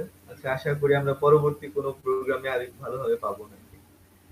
আচ্ছা হিমেল ভাই, আরো যে বিষয়গুলো আসলে জানতে চাচ্ছি, যে আমরা আর একটু বিতর্কিত বিষয়ে একটু কথা বলতে চাই। আমরা যদিও জানি না, আপনাকে পেয়েছি, আপনি এই বিষয়গুলো সম্বন্ধে একজন অভিজ্ঞ লোক এবং আপনি জানেন। তো আমরা একটা বিতর্কিত বিষয় বলবো না, এটা সব সারা বাংলাদেশের মানুষের মধ্যে একটা জিজ্ঞাসা আছে যে গণস্বাস্থ্য কেন্দ্রের কিট কেন ওষুধ তত্ত্ব পাস করতে পারে, এটার কারণটা কি, লজিকটা কি দেখিয়েছে আমরা ঠিক বুঝতে পারিনি বিষয়টা। এটা মেসেজ থেকে আপনার কাছে আসে। মানে এখানে আসলে কয়েকটা ব্যাপার আছে। যেমন আমি শুরুতেই বলে নিচ্ছি, এটা কিন্তু মানে একটা ট্রায়াল কিন্তু বঙ্গবন্ধু শেখ মুজিব মেডিকেল বিশ্ববিদ্যালয়ে হয়েছে। এখানে যে ব্যাপারগুলো আসছে, যে এখানে যে অ্যান্টিবডি টেস্টটা করে, এখানে ফলস নেগেটিভ বা ফলস পজিটিভের একটা ব্যাপার আছে। যেমন একটা পেশেন্টের করোনা হয়েছে, কিন্তু দেখা গেল এই পেশেন্টটা, এটা যেহেতু একটা র্যাপিড একটা কিট এবং এটার এর আগে অনেক বেশি ট্রায়াল হয় নাই, দেখা গেছে একটা রোগীর করোনা আছে কিন্তু তাকে আমরা বলে দিলাম করোনা নেগেটিভ, তাহলে কি করবে? সে ঘুরে বেড়াবে, সে তার কাজে যাবে এবং অনেক ছড়াবে। মানে এই কারণে যে একটা ভুল রিপোর্টের কারণে যদি যাতে করোনাটা অনেক বেশি না ছড়ায় যায়, এটা একটা কারণ। আর আরেকটা জিনিস আমি একটু যোগ করতে চাই, এই যে আমরা যে বিভিন্ন টেস্টের যে জিনিসগুলো আমরা ব্যবহার করি, এগুলা কিন্তু আসলে প্র্যাকটিক্যাল, মানে আমাদের হাতে আসার আগে লম্বা সময় ধরে বলছে এগুলার ব্যাপারে ট্রায়াল হয়, পরীক্ষা নিরীক্ষা হয়। দেখা গেছে যে গণস্বাস্থ্যের যে কিটটা, এরা কিন্তু এত বেশি সময় পায় নাই, অথবা এত কিছু ট্রায়াল মানে তারা করতে পারে নাই। দেখা গেছে করোনাটা হঠাৎ করে আমাদের দেশে বেড়ে গেছে, তারাও খুব ভালো চেষ্টা করছে, কিন্তু তাদের কাছে পর্যাপ্ত পরিমাণ ডেটা না থাকার কারণে, যে তারা এতজন রোগীর উপর ট্রায়াল দিছে, এতগুলা রোগীর মধ্যে অ্যাকুরেট রেজাল্ট আসছে, এতগুলা রোগীর মধ্যে ভুল রিপোর্ট আসছে, এই কারণে বলছে এইটার ব্যাপারে সরকার আরো চিন্তা ভাবনা করতেছে। আমার কথাটা আমি কি পরিষ্কার করতে পারছি? জি জি, ধন্যবাদ। না, আমরা আসলে কি দর্শকদের অনেক জিজ্ঞাসা থাকে যে কিভাবে কি করছে, কারণ আমরা খুব দূরে যখন থাকি, তখন আমাদের এই বিষয়টা সম্বন্ধে পরিষ্কার কোনো ধারণা না থাকে, তখন আমরা প্রায়ই সরকারকে দোষারোপ করে থাকি। সরকার হয়তো বা এটাই করেছে, কিন্তু এটার পিছনে যে বিষয়গুলা, এটা আমরা আসলে অনেকেই জানি। একটা ভুল কিট যদি একজন পজিটিভ, করোনা পজিটিভ রোগীকে যদি করোনা নেগেটিভ বলে দেয়, তাহলে তার দ্বারা যতগুলো লোক এফেক্টেড করবে, সেটা কিন্তু কিট দায় নিয়ে কিন্তু সেটা সব পরিশোধ করা সম্ভব না। আবার দেখা গেছে যে সে নেগেটিভ, তাকে পজিটিভ বলে দিয়েছে, যেটা আমরা অলরেডি একটা শুধুমাত্র মেসেজিং এর কারণে আমরা একটা ভুল পেয়েছি। যেমন ঘাটাইল হসপিটাল এবং ধনবাড়ি হসপিটালের শুধু নামের কারণেই রোগী চেঞ্জ হয়ে গেছে। তাতে কি হলো বিষয়টা, আমরা যদি শুধু কিটের কথা চিন্তা করি, যে যদি এই দুজনের জন্য ভুল কিট যদি চুজ হয়ে থাকে, ওনাটা পজিটিভ, যারটা পজিটিভ তাকে নেগেটিভ বলে দিয়েছে, যারটা নেগেটিভ তাকে পজিটিভ বলে দিয়েছে। ঘাটালের ক্ষেত্রে যেটা হয়েছে, সেটা হওয়ার হচ্ছে কিন্তু যে লোকটা নেগেটিভ সে 15 দিন ধরে ঘরের ভিতরে আছে, যে লোকটা পজিটিভ সে 15 দিন ধরে খুলে খুলে ঘুরতেছে। তো এটা খুবই একটা ভয়ঙ্কর জিনিস। আমি এখনো শিওর না যে ঘাটাইলের যে রোগী খুরশিদ সাহেব, আমি নামটা করতে পারছি না, যে ঘাটাইলের যে রোগী ছিলেন, যে আপনাদের স্বাস্থ্য বিভাগের লোক, ওনাকে নেগেটিভ বলে দেওয়ার কারণে উনি 14 দিন ধরে ঘুরতেছে। এখন পরবর্তীতে ঘাটাইলের যে এফেকশন গুলা, সেটা কি ওনার দ্বারাই সৃষ্ট কিনা আমি জানি না। বাট আমি যদি সাধারণ জনগণ হিসাবে তাই চিন্তা করি, আমার মাথায় কিন্তু তখন এটাই খেলবে, এটা কত বড় একটা ভুল। এখন সেই ক্ষেত্রে যদি বাংলাদেশ সরকার একটা কিটকে ডিসিশন নেয় যে কাজ করাবে, ঠিক আছে, কিটকে যদি ডিসিশন নেয় যে এই কিট কাজ করবে, সেই কিট যদি এই ধরনের র্যাপিডলি যদি সে রিপোর্ট দেওয়া শুরু করে, তাহলে আসলে দেশের পরিস্থিতি কোথায় যাবে। সেই ক্ষেত্রে সরকারকে অবশ্যই সাধুবাদ, তাদের আরো সময় নেওয়া উচিত, আরো একদম খুব ফুল প্রুফ একটা সলিউশন আসা উচিত, যেখান থেকে কোনোভাবেই একটা সেকেন্ডের জন্য কোনো প্রবলেম তৈরি না হয়। ধন্যবাদ হিমেল ভাই। আরো বেশ কিছু বিষয় আছে আমরা জানতে চাই, যে আমরা কিছু জিনিস শুনে থাকি আর কি, যে বিতর্কিত বিষয় নিয়ে কথা বলবো না, আশা নিতে কথা দরকার। সাইফুর রহমান সাহেব উনি সম্মানীয় ব্যক্তি, ওনার প্রতি কোনো সম্মান রেখে আমি বলছি যে আমরা ঘাটাইলের হসপিটালের অ্যাম্বুলেন্স সংক্রান্ত নিয়ে আমরা বেশ একটা সন্দেহের মধ্যে আছি। আসলে আমাদের এই ব্যবস্থাপনাটা আছে কিনা, আদৌ থাকলে সেই ব্যবস্থাটা কিভাবে চলে।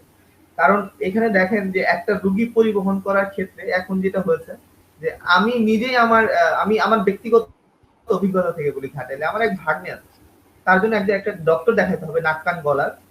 সে নাক কান গলার ডক্টর দেখানোর জন্য তাকে করোনার টেস্ট আমরা করিয়েছি রোজার আগে, সেটাতে নেগেটিভ এসে, তারপরও আমি ঘাটাইলে একটা ডক্টর খুঁজে পাইনি। তো এই ধরনের ক্ষেত্রে আসলে আপনাদের ব্যবস্থাপনা কি? আমি একটা স্পেশালাইজ ডক্টর ঘাটালের জন্য অ্যাসাইন করা আছে, সে ডিউটি করবে না, তো ওখানে আমরা আসতে পারবো না, ওখানে কথা বলতে পারবো না, তাহলে আমরা চিকিৎসা করবো কোথায়? আচ্ছা ইমরুল, এবং ঘাটালে যদি একটা রোগী, আরেকটা আমি বেশ কিছু কথা বলে ফেলি, আপনি বলেন।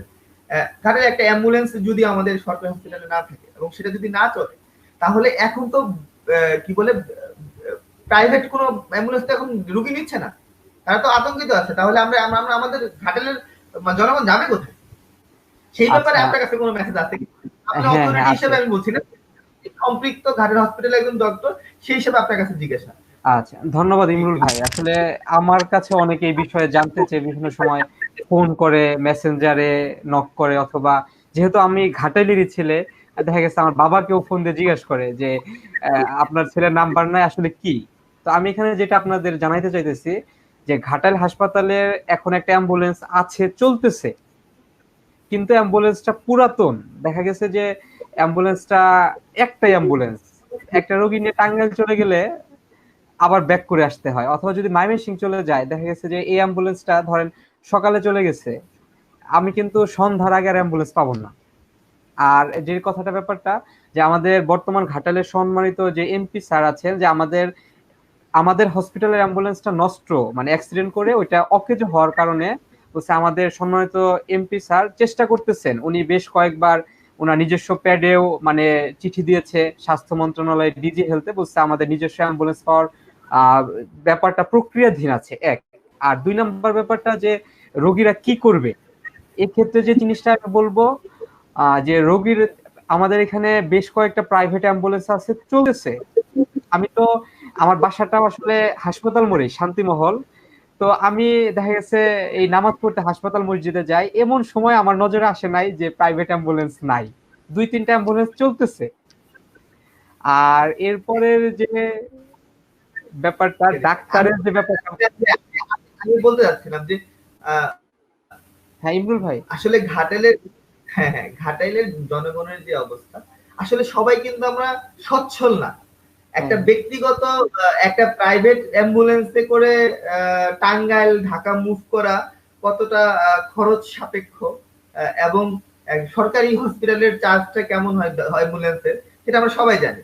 তাহলে এই ফ্যাসিলিটিটা আমরা কিভাবে পেতে পারি? কারণ ওখানে আমরা জানি, আমার আমার আমার যতটুকু অভিজ্ঞতা আছে, অভিজ্ঞতার আলোকেই বলছি, যদি আমরা টাঙ্গাইলেও যেতে চাই, সেই ক্ষেত্রে একটা প্রাইভেট একটা অ্যাম্বুলেন্স 3 থেকে 4 হাজার টাকা ক্লেম করে বসে, যেটা আসলে সবার পক্ষে দেওয়া সম্ভব হয়। তখন তারা ব্যক্তিগত প্রাইভেট কার, যেটা 2000 টাকার মধ্যে অ্যাফোর্ড করা সম্ভব, সেটাতে যাওয়ার চেষ্টা করে। কিন্তু সেখানে কিন্তু অক্সিজেন সিলিন্ডার নাই, অন্যান্য সুবিধা নাই, কোনো কিছু পাবে না। এবং অনেক ক্ষেত্রে দেখা গেছে এরকম এরকম ইতিহাস অনেক আছে যে এই রোগীটা এই ধরনের অব্যবস্থাপনার কারণে সে টাঙ্গাইল অথবা ঢাকা পৌঁছানোর আগে তার মৃত্যু হয়েছে। তো সেই ক্ষেত্রে আমি বলতে চাচ্ছি যে এই ক্ষেত্রে যদি আপনাদের মানে আসলে অনেকদিন ধরে এই জিনিসের কমতি আছে ঘাটাইলে, সেটা আসলে আরো আগে উদ্যোগ নেওয়া দরকার ছিল। আমিও আপনার মাধ্যমে বা এই অনুষ্ঠানের মাধ্যমে আমাদের জনপ্রতিনিধিদের কাছে অনুরোধ করব, আপনারা দয়া করে এইটা ব্যবস্থা করেন। না হলে যদি কেউ থাকেন সহৃদয়বান ব্যক্তি, সামর্থ্যবান ব্যক্তি, ঘাটাল হসপিটালকে আপনাকে একটা অ্যাম্বুলেন্স গিফট করতে পারেন। খুব বেশি টাকার কোনো বিষয় না। আমরা জানি ঘাটালের অনেক অনেক লোক আছেন যাদের প্রচুর পরিমাণে অর্থ সম্পদ আছে। এত স্বল্প সংখ্যক টাকাটা তাদের কাছে কিছু বিষয় না। আমরা ঘাটালের জনগণ আপনাদের জন্য দোয়া করবে, আপনাদের পাশে থাকবে। আশা করি কেউ একজন এরকম বদান্যতা দেখাবেন। আসলে আমরা কতদিন আর সরকারের উপর নির্ভরশীল থাকবো? আমরা নিজেরাও ঘাটালে যারা আছি, আসেন না ঘাটালের জন্য কিছু চিন্তা করি। এর বাইরে আসলে আরো হসপিটাল কেন্দ্রিক না হলেও আমরা যেহেতু ঘাটালের সন্তান সবাই, আপনি হিমেল সাহেব আপনিও ঘাটালের, আমিও ঘাটালের, জাহান কলি সাহেব ভাই উনিও আমাদের ঘাটালের। ঘাটালের সার্বিক পরিস্থিতি নিয়ে আমরা যা দেখছি আর কি, আমরা এই অনুষ্ঠানের মাধ্যমে বেশ কিছু লোককে আমরা আসলে ধন্যবাদ দিতে চাই।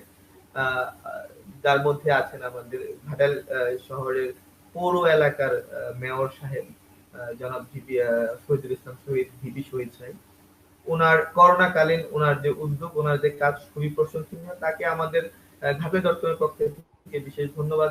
ঘাটালের যে স্বেচ্ছাসেবী সংগঠনগুলো আছে, ঘাটালের কথা, আন্দোলনিক ঘাটাল, হৃদয় ঘাটাল, তাদের প্রত্যেকটা সদস্যকে আমাদের ঘাটাল চট্টগ্রামের পক্ষ থেকে বিশেষ বিশেষ ধন্যবাদ, কৃতজ্ঞতা জ্ঞাপন করছি।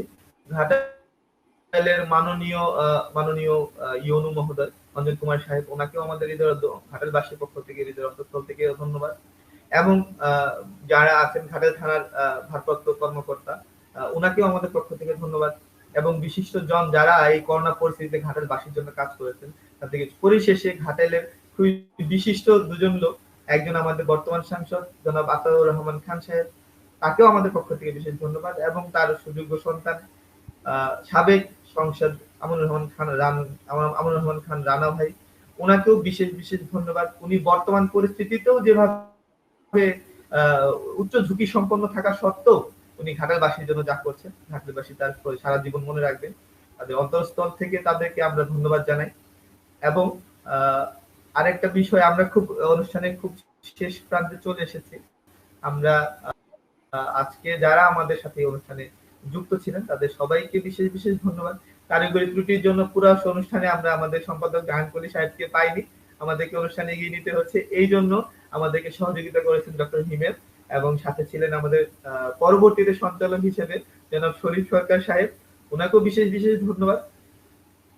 তারপরে যারা দর্শক এবং যারা আছেন, যারা আমাদের এই অনুষ্ঠানটা দেখেছেন, আমাদের অনেক ভুল ত্রুটি হয়েছে। আজকে আমাদের প্রথম ছিল লাইভ, এবং আমরা চেষ্টা করেছি যতটুকু সম্ভব এটাকে প্রাণবন্ত করতে, মেসেজ এবং তথ্য সমৃদ্ধ করতে। ভবিষ্যতে আমরা আরো অন্যান্য অতিথিদেরকে নিয়ে আসবো, এবং এর মধ্যে থেকে আমাদের সবার প্রতি একটা বিশেষ অনুরোধ থাকবে, যদি আপনারা কেউ আগ্রহী থাকেন আমাদের এই লাইভ শোতে অংশগ্রহণ করার জন্য, আপনারা আমাদের ঘাটাল.com এর সাথে আমাদের ফেসবুক পেজে যোগাযোগ করতে পারেন, অথবা আমাদের ঘাটালের who.com এর ওয়েবসাইটে গেলে আমাদের কন্টাক্ট নাম্বার পাবেন, সেই নাম্বারগুলোতে আপনারা আমাদের সাথে যোগাযোগ করতে পারেন। আর পরিশেষে এখন যেহেতু আমরা সবাই শেষ প্রান্তে চলে এসেছি, আমি প্রথমে যাব আমাদের সম্পাদক মহোদয় জনাব জাহান কলি সাহেবের কাছে। আপনি যদি একটা সারমর্মী উপসংহার টাইপের কিছু একটা বলতেন, তাহলে আমরা এটা, এবং তারপরে হিমেল ভাই, এবং তারপর আমি কিছু বলে শেষ করবো। ধন্যবাদ। কলি ভাই, আপনি কিছু বলেন।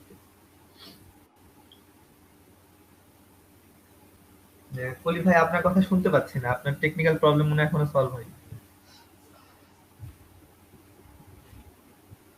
কলি ভাই, আপনার কথা শুনতে পাচ্ছি না, আপনার মাইক্রোফোন মনে হয় মিউট হয়ে আছে, মাইক্রোফোন খুলে গিয়েছে হয়তো।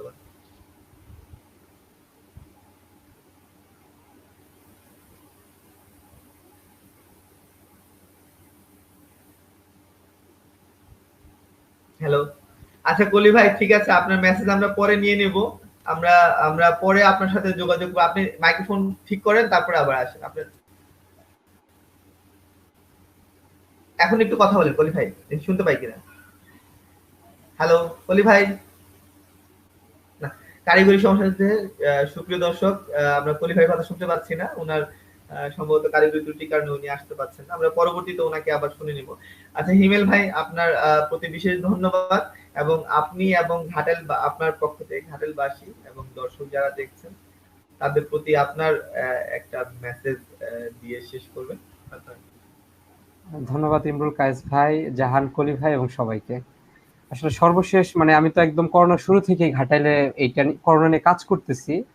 মানে আমার কাছে যেটা মনে হয়েছে যে দুইটা জিনিস খুব ইম্পর্টেন্ট। একটা জিনিস হলো যে দূরত্ব বজায় রাখা। বলছে আমাকে বলছে কমপক্ষে 3 ফুট দূরত্ব আমি বজায় রাখবো, এবং আমি যখন বের হব বলছে অবশ্যই মাস্ক পরে বের হব। বলছে আমি যদি সামাজিক দূরত্বটা বজায় রাখতে পারি, বলছে মোটামুটি আশা করতে পারি যে আমি করোনাতে আক্রান্ত হব না। আর 2 নাম্বার যে ব্যাপারটা আমি বলবো, যে আমরা যদি করোনাতে কারো লক্ষণ প্রকাশ পায়, বলছে আমরা জিনিসগুলা বলছে আমরা ডাক্তার কিংবা উপজেলা স্বাস্থ্য কমপ্লেক্স ঘাটাইলে যোগাযোগ করব। বলছে আমাদের কিন্তু একটা নাম্বার আছে, সরকারের একটা নাম্বার আছে, বলছে এই নাম্বারে যে কোনো সময় ফোন দিলেই বলছে পাওয়া যায়, অথবা আমি আমার একটা নাম্বারটা অনেক জায়গায় অ্যাভেলেবল করে রাখছি। বলছে আমাকে ফোন দিলে আমি সবসময় চেষ্টা করি ফোনটা রিসিভ করতে। তো এই জন্য দুইটাই, যে সামাজিক দূরত্ব বজায় রাখা, আর বলছে লক্ষণ দেখা দিলে দ্রুত ডাক্তারের সাথে যোগাযোগ করা, আর সর্বোপরি যে অনুরোধটা করব, মানবিক হই। বলছে আজকে আমার পাশের বাড়িতে একজন করোনা আক্রান্ত হয়েছে, বলছে আমি আজকে তার সাথে খারাপ ব্যবহার করতেছি, খুব বেশি এরকম হইতে পারে যে আগামীকাল আমি করোনাতে আক্রান্ত হয়ে যেতে পারি। এই জন্য বলছে সর্বশেষ মেসেজ যেটা হলো, বলছে আমি মানবিক হই, আমার পাশে বা আমার কাছাকাছি যে করোনাতে আক্রান্ত হয়েছে, বলছে আমি আমার জায়গা থেকে সর্বোচ্চ চেষ্টা করি, এবং আমরা আশা করি যে আমরা যদি সামাজিক দূরত্ব বজায় রাখি, বলছে আমরা বারবার হাত ধুই, বলছে আমরা আশা করি, বলছে আমরা করোনা থেকে একটা সময় মুক্ত হতে পারবো। তো সবাইকে ধন্যবাদ। সুন্দর দিনের এক প্রত্যাশা, করোনা মুক্ত পৃথিবীতে আমরা সুন্দরভাবে আবার আমরা হাসবো, খেলবো, গান করব, আড্ডা দিব, সেই আশা। আসসালামু আলাইকুম। হ্যাঁ, ওয়ালাইকুম আসসালাম। হিমেল ভাই, মাঝখানে একটু আমি আমার দর্শকদের জন্য একটা কথা দিতে চাচ্ছি, যে আপনি একটা বললেন যে ঘাটাইল হসপিটালের একটা নাম্বার আছে যেখানে আমরা করোনা হলে যোগাযোগ করবো। আপনি যদি সেই নাম্বারটা আমাদের সাথে শেয়ার করেন, তাহলে আমরা আমাদের দর্শকদের জন্য নাম্বারটা আসলে বলে দিতে পারি। আচ্ছা আচ্ছা, হ্যাঁ সম্ভব হবে। এটা নাম্বারটা আসলে কেউ যদি গুগল করে, সেখানেও যদি উপজেলা হেলথ কমপ্লেক্স ঘাটাইল করে নাম্বারটা আসবে। আমি বলে দিচ্ছি নাম্বারটা, বলবো? হ্যাঁ শিওর শিওর। 01730, আবার বলছি 01730 324 563। আমি লাস্টের 6 ডিজিট আবার বলতেছি বাংলায়, 324 563। রাজীব ভাই, আমি কি স্পষ্ট করতে পেরেছি? আমি অলরেডি মেসেজটা দিয়ে দিয়েছি, আপনি দেখবেন এখনই পাবেন। আচ্ছা আচ্ছা। আর এই নাম্বারটা আসলে 24 আওয়ার্স, এখানে যে ইমার্জেন্সি মেডিকেল অফিসার থাকে, এই যে যখনই ডিউটিতে থাকবে, এই দায়িত্বে থাকবে, তার হাতে এই ফোনটা থাকে। এবং মানে খুব যদি ব্যস্ততা না থাকে, বলছে অনেক সময় ইমার্জেন্সি অনেক রাশ থাকে, আমরা অনেক সময় ধরতে পারি না, কিন্তু আমরা সবসময় চেষ্টা করি এই নাম্বারে রেসপন্স করতে। রাজীব ভাই। হ্যাঁ 324563 ঠিক আছে। হ্যালো হ্যাঁ কলি ভাই আপনাকে দিচ্ছি, আপনি একটু ওয়েট করুন। হ্যাঁ হ্যাঁ দর্শক এই আপনাদের স্ক্রিনে একটা নাম্বার দেখতে পাবেন। হ্যাঁ এটা হলো আপনার ঘাটাইল হসপিটালের জরুরি বিভাগের নম্বর। হ্যাঁ আমরা করোনা কালীন সময়ে যে কোনো পরামর্শের জন্য স্ক্রিনে উল্লেখিত এই নাম্বারে যোগাযোগ করতে পারবো। জরুরি বিভাগে যিনি ডক্টর থাকবেন তিনি এই ফোনটা রিসিভ করেন এবং করোনা বিষয়ে যে কোনো পরামর্শের জন্য আমরা তার সাথে কথা বলতে পারি। আপনারা যাদের দরকার এই নাম্বারটা সংগ্রহ করে রাখতে পারেন। আশা করি আপনার যে কোনো ইস্যু উপকারে আসবে। আমরা এইমাত্র দেখতে পেলাম যে আমাদের জাহান কলি ভাই উনি এসেছেন, ওনার মাইক্রোফোনও ঠিক হয়েছে। আশা করি উনি আমাদেরকে সর্বশেষ কিছু বলবেন, তারপরে আমরা আজকের অনুষ্ঠানের শেষ পর্যায়ে চলে আসবো। কলি ভাই প্লিজ আপনি কিছু বলুন।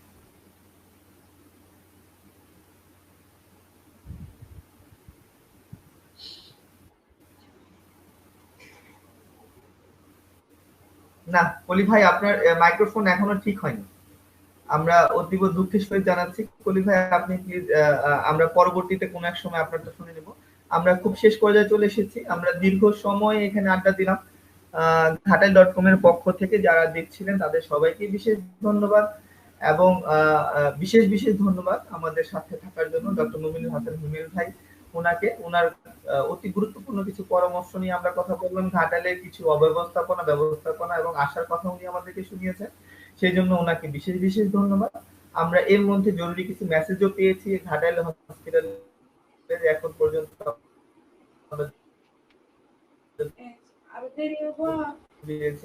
500 জনের মতো করোনার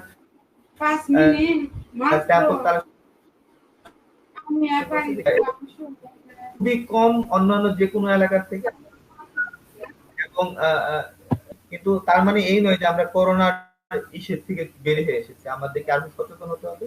যদিও আমরা এখনো অব্দি গ্রিন জোনে আছি, তো আমরা চাই না কখনো এটা আমরা যেন ইয়েলো জোনে যাই, রেড জোন তো অবশ্যই না। তো সবাইকে করোনার সমস্ত স্বাস্থ্যবিধি মেনে চলার জন্য বিশেষ অনুরোধ থাকবে। সেই সাথে আরো অনুরোধ থাকবে আমরা অবশ্যই মানবিক হব। যদি কেউ করোনায় এফেক্টেড হয় বা আক্রান্ত হয় তার প্রতি আমরা মানবিক দৃষ্টিকোণ থেকে তাকে আমরা দেখব, তার পরিবারকে সাহায্য করব, তাকে যত সম্ভব সাহায্য করব, নিরাপদ দূরত্ব বজায় রেখে, সামাজিক দূরত্ব বজায় রেখে। যেমন হিমেল ভাই কিছুক্ষণ আগেই বলেছেন যে 6 ফিট দূরত্ব হলে আপনার মধ্যে আর ভয়ের কোনো কারণ নেই। আপনি যদি একজনের থেকে 6 ফিট দূরে থাকেন, 6 ফুট দূরে থেকে আমরা যে কোনো লোককে সাহায্য করতে পারি। আমাদের এমন না যে তাকে কোলাকুলি করে তাকে সাহায্য করতে হবে। তো আসুন আমরা সবাই মিলে এই কাজগুলো অনুসরণ করি, করোনা থেকে নিরাপদ থাকি, এই সংকটকালীন মুহূর্তে আমরা সবাই একসাথে থাকি, সবার সাথে ভালো থাকি। আর ঘাটাইল.com এর পক্ষ থেকে যারা দর্শক ছিলেন, দর্শক শ্রোতাবৃন্দ এবং আমাদের পাঠক সম্প্রদায়, আপনাদের দ্বারাই ঘাটাইল.com এর সৃষ্টি। ঘাটাইল.com এর একমাত্র বেঁচে থাকার অক্সিজেন বলবো আমি, করোনাতে অক্সিজেন লাগে, আমাদের অক্সিজেন হলো আমাদের পাঠকরা। আপনাদের সহযোগিতা, আপনাদের সাহায্য সহযোগিতার মধ্যে থেকে আমরা আরো এগিয়ে যেতে চাই। আমরা আরো অনেক ভালো কিছু উপহার দেওয়ার চেষ্টা করব। এবং সবচেয়ে বড় কথা, আমি পাঠকদেরকে এনশিওর করতে চাই ঘাটাইল.com সবসময় সৎ ছিল, এখনো সৎ, নির্ভীক, নির্ভয়, এবং আমরা কোনো ধরনের ভয় পেয়ে কোনো খবর পরিবেশন করি না, সত্য ঘটনাকে প্রকাশ করি। সমস্ত ভালো কাজের সাথে ঘাটাইল.com আছে, থাকবে, আপনাদের সহযোগিতা সবসময় থাকবে ঘাটাইলবাসীর পাশে। সবাইকে ধন্যবাদ। যদি আবারও আমরা বলি, যদি কেউ আমাদের এই লাইভ থেকে আরো অংশগ্রহণ করতে চান তাহলে অবশ্যই আমাদের সাথে যোগাযোগ করুন। আমাদের ঘাটাইল.com এর ফেসবুক পেজ যোগাযোগ করতে পারেন, অথবা ঘাটাইল.com এর ওয়েবসাইটে গেলে নিচে আমাদের যোগাযোগ করার নাম্বারগুলো থাকবে, সেখানে আপনারা আমাদের সাথে যোগাযোগ করতে পারেন। আমরা পরবর্তীতে আরো ভালো টপিক নিয়ে এবং বর্তমান পরিস্থিতির টপিক নিয়ে আমরা আসবো। আশা করি সেখানে আপনাদের সাথেই পাবো। আজকেও আমাদের লাইভ টক শোতে আমি দর্শকদেরকে আবারও ধন্যবাদ জানাই। আমরা দেখেছি একসময় 30 জনের উপরে আমাদের লাইভ শো দেখছিল। তাদের সকলকেই, যারা দেখেছেন চলে গিয়েছেন, আবার এসেছেন, তাদের সকলকে আমাদেরকে ধন্যবাদ। এর মধ্যে এক ভাই আমাদের কোশ্চেন করছে আপনার লাইভ কি প্রতিদিন চলবে? এটা আসলে আপনাদের আগ্রহ এবং চাহিদার উপর নির্ভর করছে। আমরা চেষ্টা করব খুব দ্রুতই আবার আসার জন্য। তবে আমরা বলতে পারছি না সেটা কালকে হবে না পরের দিন হবে, নতুন কোনো ইস্যু নিয়ে আমরা আসবো। আমাদের সাথে থাকুন, পাশে থাকুন, ঘাটের.com থাকুন এবং ঘাটের.com-এর এই ব্যাকগ্রাউন্ডে যারা যারা কাজ করেছেন এই অনুষ্ঠানটি সঞ্চালনা করার জন্য, টেকনিক্যাল কারিগরি সহায়তা এবং সঞ্চালনের দায়িত্ব ছিলেন আমাদের শরীফ সরকার ভাই। আমাদের প্রধান সঞ্চালক ছিলেন আমাদের সম্পাদক সাহেব, যদিও কারিগরি ত্রুটির জন্য আমরা ওনার কথা শুনতে পাইনি খুব বেশি একটা, জাহান কলি ভাই। এবং অতিথি হিসেবে ছিলেন আজকে ডক্টর মোমিন হোসেন হিমেল। হিমেল ভাই আপনাকে আবারও ধন্যবাদ। শরীফ ভাই আপনি আছেন ব্যাকগ্রাউন্ডে, আমাদের সবাইকে একবার স্ক্রিনে আনবেন, আমরা তারপরে সবাই মিলে একটু বিদায় নিতে যাচ্ছি। ধন্যবাদ।